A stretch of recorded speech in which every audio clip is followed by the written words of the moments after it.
May, would you give us your name, your date of birth, and where you were born? My name is Mae Baxter. I was born in Oneida, but we moved from Oneida. I moved to Tigerton. I was raised in Tigerton. My birth date is 5/11/25, and my mother's name is Lucy Hill Christian. My father's name is Paul Moses Christian. My mother lived till she was 103. And Well, she's the one that we sang for mm-hmm. up on her birthday that time. I think Yeah, she up was at that nursing home. Yeah, okay. Yeah. I still have that tape. Oh, have you? So, I'm from a family of 10. I have 4 sisters living, and 2 are deceased.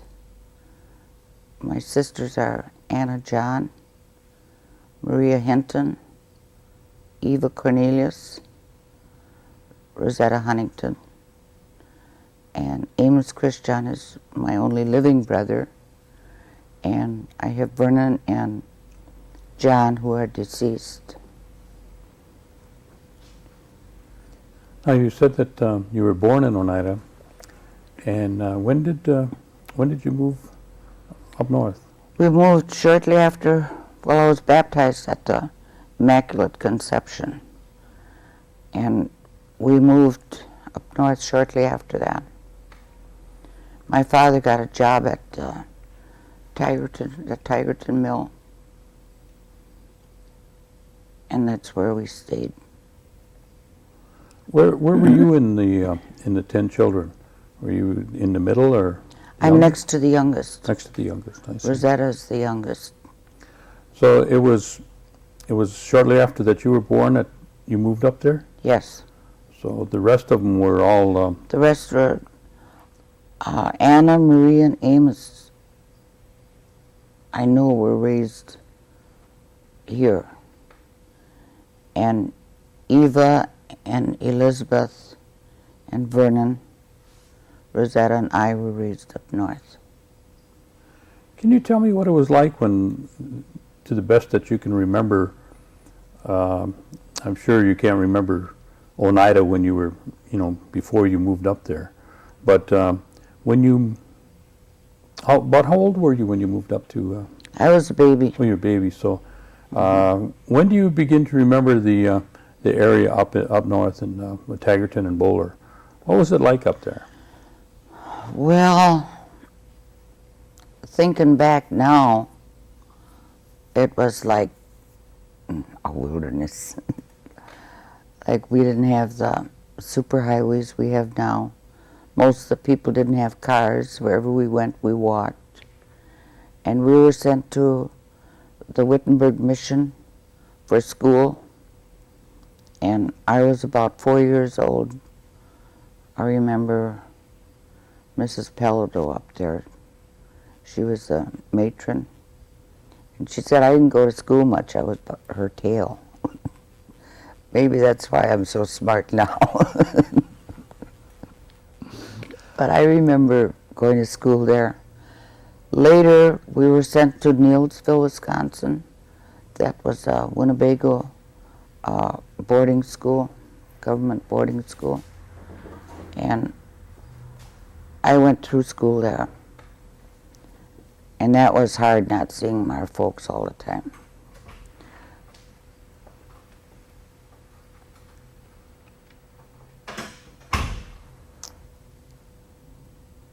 Now, when were there a lot of Oneidas living up at Bowler and Tigerton at the time? There were, at one time, I can remember walking from Tigerton to Shepley to Bowler when I was very young. We'd see all the Dockstaters, the Sickles, and there was Paulus and Robinsons and Smith. I remember Mrs. Smith. She was quite old at the time. Cynthia Smith That's Earl Smith's grandmother. And our Chilcotts lived up there. And there was a lot. Do you have any idea why there was a migration of various Oneidas that moved up there? Was it the work? Or? I think because of the logging and the mill work. My dad and others worked. I know Sickles and Paulus and some of them, Ed Robinson, they all worked at the mill. And a lot of them worked in the mill and then later was working in the woods to cut the logs for the mill. So your father did worked in the... He worked in the mill woods. for a while and then he worked in the woods most of the time. And your mother, she had, that was a large family to raise. Mm-hmm. Were they all living up there, or did some of them migrate back? I can't ever remember of living with Maria, Anna, and Amos. They were all grown up when I was little. They had their families already. And they all lived here in Oneida. So your mother did, her primary responsibility was taking care of the housework. Mm-hmm. Did she work out at all? No. Later in years, she worked about 2 months at a sanitarium in Stevens Point. But she didn't like being away from home. So. 2 months out of the 102 years she lived. Well, that's a long time. Right. That's a long time. Now, again, I'm assuming when you said that you used to have to walk, so that tells me that you probably didn't have any electricity or running water when you were growing up. No, we didn't. Not until, oh dear, maybe I was about 7 or 8. Then we had electricity, no running water. We had to always take a cold walk out in the back. No bathrooms. We finally got everything in, all the water and bathrooms and everything. But I remember that old kitchen stove we had. Tell me about it. My mother had, and in the summers the kitchen wasn't too big, and she would always cook on that kitchen stove. So we got together and bought her a gas stove, and she wouldn't use it. She said the food tastes like gas. But she had to have, even for baking, she had to have her wood stove. But now I wished I had one of them. That heat is, so different. I could remember her sitting right alongside of the stove, and she would be warm even in the summertime. We'd come home 4th of July weekend, hotter than the dickens, and she'd be sitting by the stove baking. And that was hot. But she loved it. When she finally quit cooking and we did all the cooking, we used the gas stove. But she still had to have her wood stove. She wouldn't part with that. Now, your mother lived to be 102 or 3, you said? She died on the 1st of July in '89, and on the 20th of that month she would have been 103. 103. How old was your father? Oh, he died in 45 or 46, and he was old then. Mm-hmm. He was quite a bit older than my mother. Did you know of where your parents went to school at all? My mother went to the Catholic school here, and I think my father did too. But then he also went to Carlisle, Pennsylvania. He went out there too. But he always said he never finished 8th grade. And she used to always say, I never finished 4th grade, but she had beautiful handwriting. And there was a lot of times doing our homework, we wouldn't know how to spell something. Say, Ma, how do you spell this? Well, you ought to know, you're in school. I didn't go that high in school, but she'd tell us. She could spell real good, and she had beautiful handwriting. What about your grandparents? Do you remember anything of them? The only one I remember is my grandma Christian. She was Loisy Denny Christian. I guess I was quite young when my grandma Hill died. I don't remember her at all. I don't remember either of my grandpas. I think Grandpa Christian died before I was born, or either when I was pretty small. Do you remember where the homestead was when they lived out here? The only place I ever remember my grandma is down where Amos is living now, down on Old Seymour Road. That's the only, they had a little shack down there. It wasn't a shack, it was really nice inside. But every time I think of corn soup, ganaha, I think of my grandma. Every time we'd go down there, she'd have that on the back of the stove, cooking that. And she later moved to Milwaukee with Emily. And then, when I was in Milwaukee, I got to see her a lot more. Now, do you remember your dad's? You said you walked a lot, but did you have horses, or did you finally get a car that you can remember? No, we never had a car. We used to walk to Wittenberg to see the Metoxens, and we'd walk to Bowler, and we lived between Tigerton and Wittenberg. You heard of Split Rock, haven't you? No, not Split Rock, Whitcomb. Okay. We lived right out of Whitcomb, and we had to walk to school from there. And the kids always laugh at us now, but we can remember snowbanks that were way over our heads, and we walked to school. And my son always says, "Oh, Mother."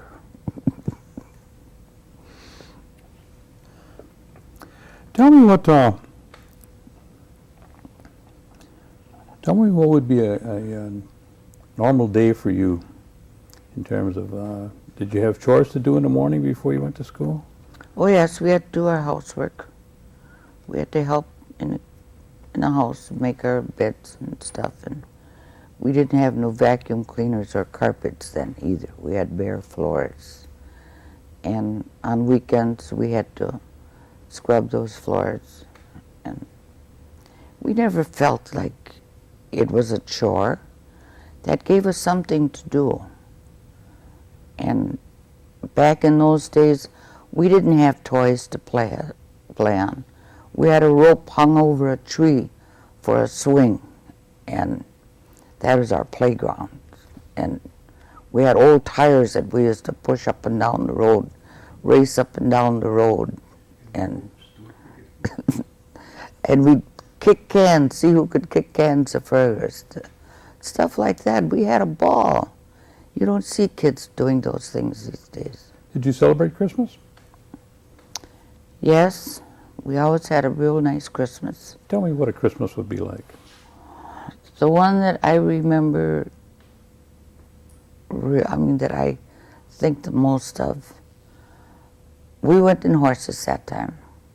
It was cold, and they took us to school that night and in a horse and a wagon. We had hay in there, covered up with blankets, and they gave a play that time, and they gave us each a present, and we had a bag of candy. And I don't know where my folks got the money, but we always got a present, some kind of present. It wasn't much. The kids nowadays would probably throw it in the garbage, but we thought it was really something. And we were always looking forward to that. And a bag of candy, an orange. Orange was like $1 million then, back in those days. What about a Christmas tree? Did you have a Christmas tree? We had a Christmas tree, But we never had lights on it, or naturally we didn't have electricity. And we made all our own ornaments. We'd make little loops and string them like a chain, and anything we could think of. Whatever we thought was pretty, we'd trim it with. We never had bought anything from the store. And those were real good Christmas. I can remember them. And we had our fruit and our cookies and our chocolate milk and stuff. Is there any other holidays that you remember that were special to you? Like 4th of July or Easter or Hoyan? Our Easters, yeah, that Hoyan. Tell me about that. That was good. We were living in Tigerton, and that was always a big deal. My mother used to make great big pans of donuts, homemade donuts. And we'd go from one neighbor to the other, always Indians, and we'd knock on their door, and we had to get to say Hoyan first before they did. But they always opened the door and Hoyan at the same time. And I don't care how cold it was, we had to get out there. We tried to get to all the homes out there. What did they tell you that meant, Hoyan meant? What was the We meaning to always you? thought it meant like Happy New Year. I never thought of it. I just, always thought that. And I never asked anybody. I still think that's just like That's Happy what it New means Year. to you. Mhm. Did they have any other special things that they might have done, or did your parents tell you any stories that you can remember? My Grandpa Joe used to tell us a lot of stories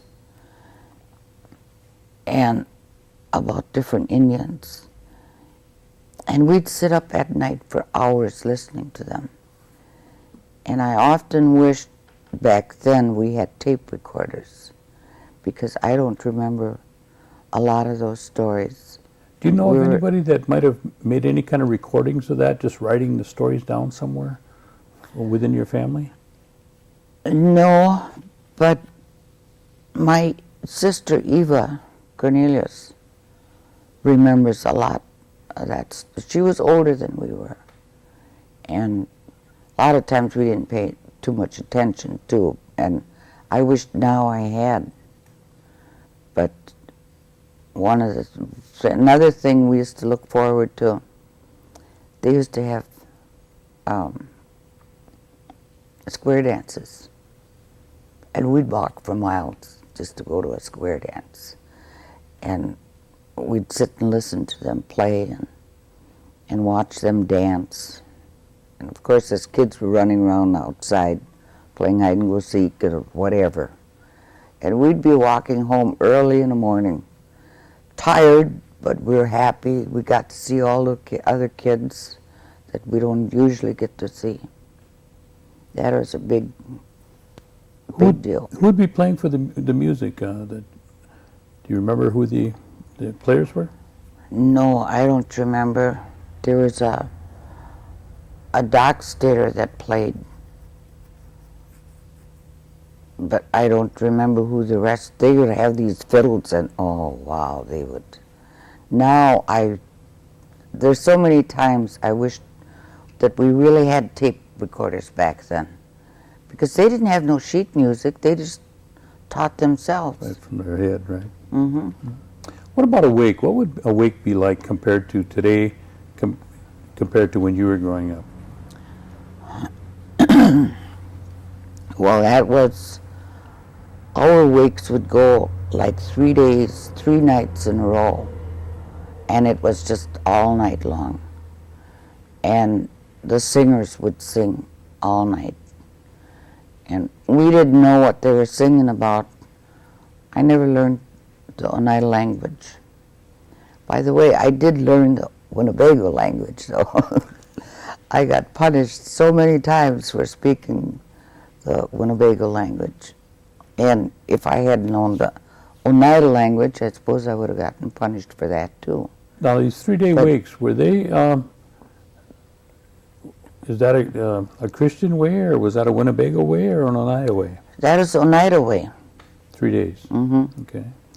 The Winnebago way was different. They kept a fire burning for 3 nights. Their wakes were similar to ours. They would sing, but then they had to keep a fire burning outside of the deceased's home.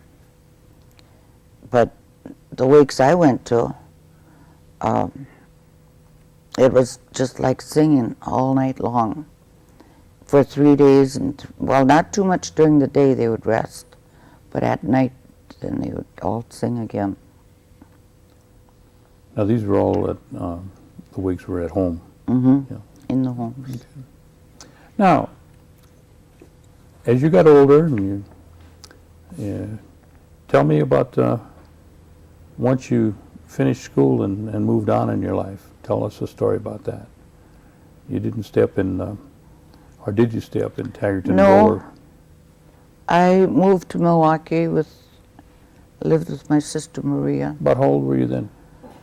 I was about 17 or 18. And in 43, I think it was, I got a job in one of those plants down there, AC spark plug, and I worked through the war down there. But later, when my mother got older, I had to come home. And I also lived in Green Bay for a while. I worked at the St. Joseph's Academy. I was a cook out there for the sisters. Well, for everyone. And when my mother got older and somebody had to be there, I moved back there. Let's see, Tony was about 10, and he's 30. Well, I lived there about the last 30 years. And I went back to the Winnebagos again. I worked in the Head Start program as a director for a while. And then I got into the health program. I worked as a health coordinator and a handicap health coordinator and a maternal and child health worker. They also got my training from me. They sent me out to Tallahassee, Oklahoma for my maternal and child health training. And I was in Yakima, Washington for my handicap special education training. And I did all the screening for our children in the Head Start program. I also came down here and helped Oneida screen one year. You talk about the Winnebagos. Is there a lot of Winnebagos in and around that area? Yes. There is. They have a settlement right in Wittenberg. And there's a few that live, in the Tigerton area. But going to the mission, I think there was more Winnebagos going than there was Oneidas. But I just sort of grew up with them. Was there any other tribes that were around there too? Not too many. Stockbridge and Bowler. How big was the Indian population up there, would you guess? Oh boy. Would it be maybe 50% Indian and 50% No. white? Or, In Wittenberg and Bowler it would probably be. But in Tigerton it was about 10 families. Oh. But Wittenberg had the majority of the Winnebagos, and Bowler had their Stockbridge because their reservations right outside of Bowler. Now you mentioned that as you were growing up, you never learned the Oneida language. Do you know why? Why that was? Did your mother and dad speak the language? Yes, they did. But we weren't allowed to talk anything else but English. This is something that kind of gets me upset now. You see all these people coming into the casinos and the stores and everything, talking everything but English. And we couldn't talk our language. We got punished for it. And that was in schools. There was a lot of times I had the back of my hands bruised from the ruler because I was sitting there talking Winnebago to somebody. I wished it had been Oneida. Oscar Archcott came up there. Oscar and Esther. He came up there and he was teaching us how to sing. And he did that for a couple of years. And it was George Ninham and Minnie Robinson. And of course my family. And then my grandchildren. Well, they weren't that old yet. My children were in it. But then later, John Cornelius was teaching my grandchildren to speak it. And if you don't have anybody at home, to have conversation, right? Right, it's hard because I went to Mount Scenario here for one semester to learn that language, learn our language. And I thought I was doing real good. I got real good grades and everything. But I didn't have nobody to use it on.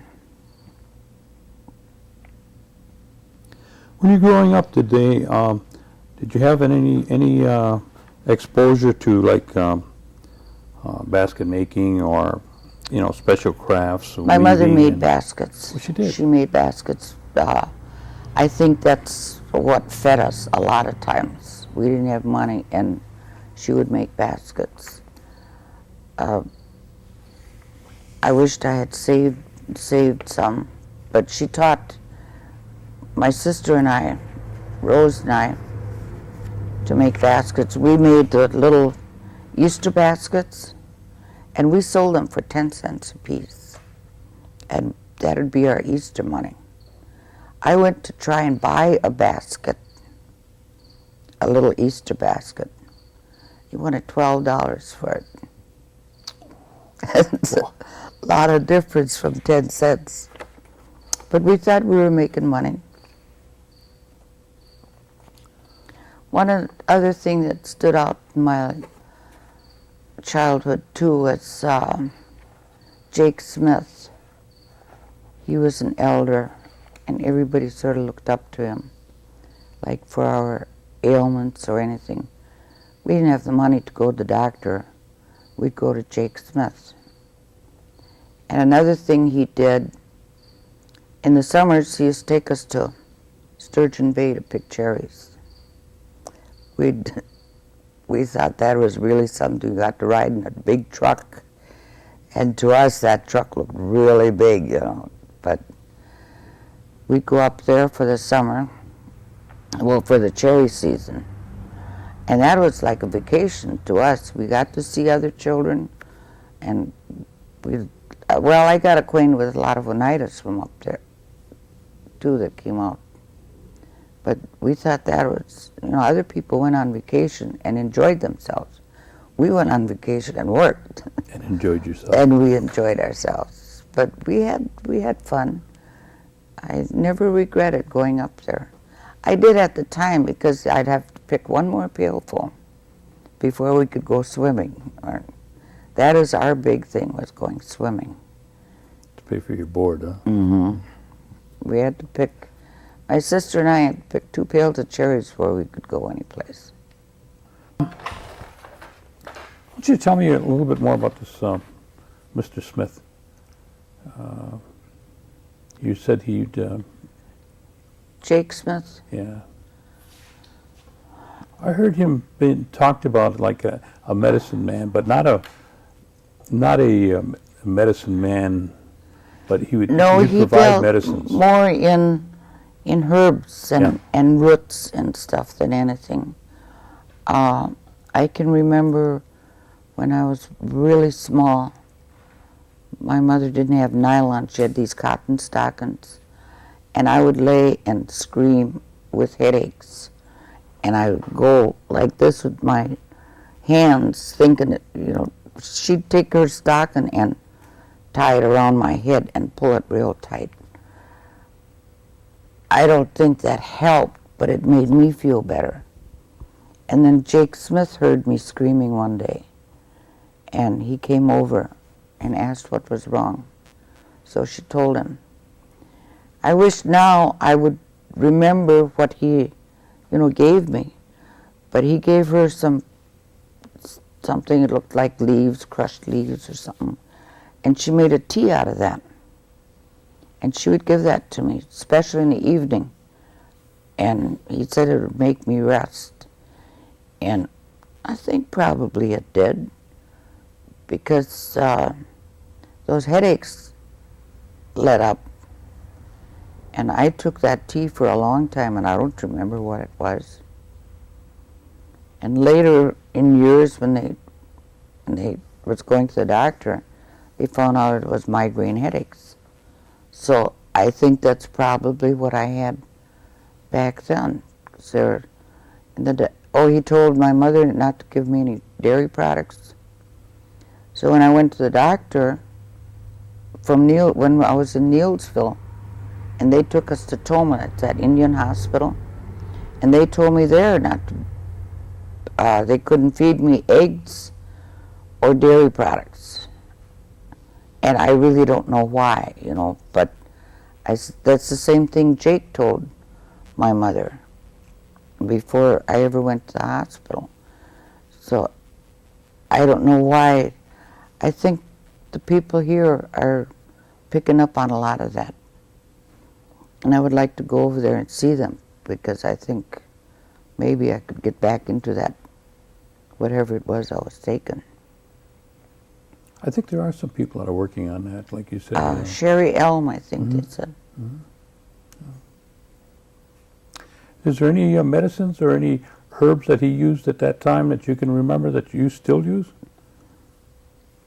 There was some awful tasting tea. Wormwood, I think. Wormwood tea. I think that was something he gave us for tummy aches. Mm-hmm. And there's a root. It's real bitter like. I was thinking of it the other day. My mother used to chew on that for headaches and for stomach problems. I can't think of what that is. But it's too bad, somebody couldn't pick up right where he left off. But there was no one there that I guess we just sort of thought he'll just always be here. You don't think of those things when you got somebody like that. They should teach somebody else. Just like that basket making. I would like to go back into that basket making.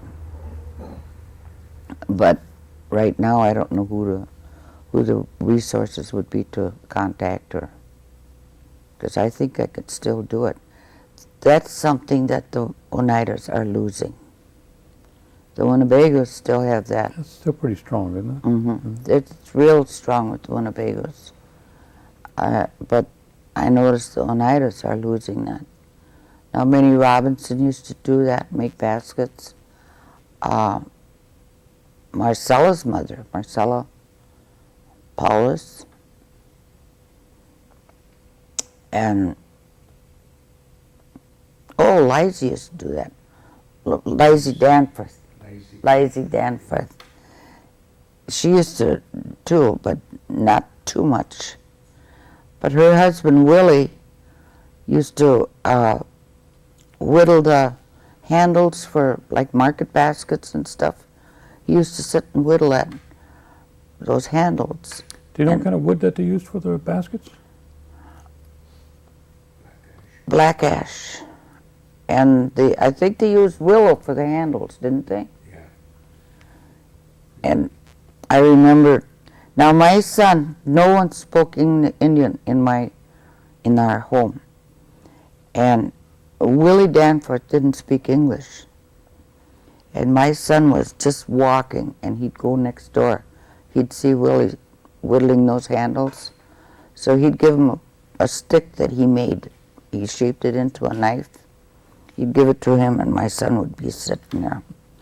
And they'd be talking Indian. He'd be talking Indian to him, and he'd answer him. Now, one day, he came into the house, and he said, "Grandpa Willie wants a glass of water." I said, "How do you know?" He said, "He told me." Now, he doesn't talk English, so there's some way that they had a communication, but you never heard Ronnie trying to speak it. So I don't know why, but that was just something between those two, and they just kept it there. And I thought that was nice, because Pretty unique. or he'd come home and he'd say, "Grandpa Willie said," and then he'd tell us. "How do you know what he said?" "Because I hear him." During the course of when you were younger up in Taggarton and Bowler, did you know, or did any of your parents have any association or connection with the tribal government at the time? No, I don't think so. It was, I think when Purcell Paulus was chairman, I don't remember who was before that, but when Purcell Paulus was chairman, that's the first time I started getting. I'm not involved in it really. We just come down to vote, and that would be about it. And the other people that were running for whatever, some of them I knew, or the names sounded familiar or something, but I've been here since 86, living right and involved in the community. But I'm still really not involved in the political part of it. I was too involved in committees and meetings and stuff through the Winnebago tribe that I wasn't giving enough time at home. And I just don't feel like, I could spread myself that thin anymore. But we were running to meetings all the time. Weekends there would be meetings, committees for this, and I just don't understand what's going on about a lot of things down here. I'm not that involved, but I think it's good what the Oneidas are doing now. Well, let's talk about that a little bit. You mentioned that you've come back in about 1985, 86, and since you've been back, what kind of activities have you been doing, or work have you been doing? I worked for the health center, and I retired from there. I was sorry I did. If I'd have known I was going to be working this long, I would have stayed, because I really liked that work. But then I retired in November, and by January I was climbing walls. So I told the doctor, I said, before my hair gets arthritis, I'm going to work. He said, that's all you need. So I worked for an elderly person. I took care of her in the home until she passed away. I was with her 2 years. And then I went to the casino to get a part-time job. And the only time I've had a part-time job was this past summer when I was on medical leave. I went back for 4 hours. But that's what I applied for, was 20 hours a week. I thought just, to get out of the house and to be doing something. And it's been a full-time job for 4 years now. But I enjoy it. You've seen a lot of growth there, then. Mm-hmm. Can you kind of share that with us, when you first started to what it is now? Oh, when I first started, it was just the little, the IMAC, the Irene Moore Activity Center. And then we moved into the new part, the extension, the annex. We moved into there, and then they built the new one. And I didn't want to move over there because I liked IMAC. I wanted to stay there. I had all my customers there and used to the routine and everything, but I had to go. I wasn't sorry after I went over there because there was a lot of different types of work that I did over there. I also worked as a dispatcher. And then they sent me out to the outlets. Well, out there I was doing everything. I was my own technician even. But we'd have to fix the machines, and I would call a certain tech down there. I won't say his name because I might get in trouble. But I'd get on the phone and I'd tell him, it doesn't do this or it doesn't do that, you know. Oh, okay, open it up and you'll see this in there, turn it this way or whatever, you know. And I would do a lot more on the outlets so that the techs don't have to come out there, which saved them a lot. And I enjoyed that too. I liked the whole thing. Now I'm in the new casino. I'm working with customer service as a hostess, and I like that too. But I still miss the slots. I started with the slots, and I really enjoyed that. I liked working with my coworkers and the people. The customers were all, well, once in a while you would catch somebody that got up on the wrong side of the bed. And maybe it was on the same day you got up on the wrong side of the bed. But there wasn't too much of that. There wasn't anything ever that I couldn't handle. We always worked it out somehow.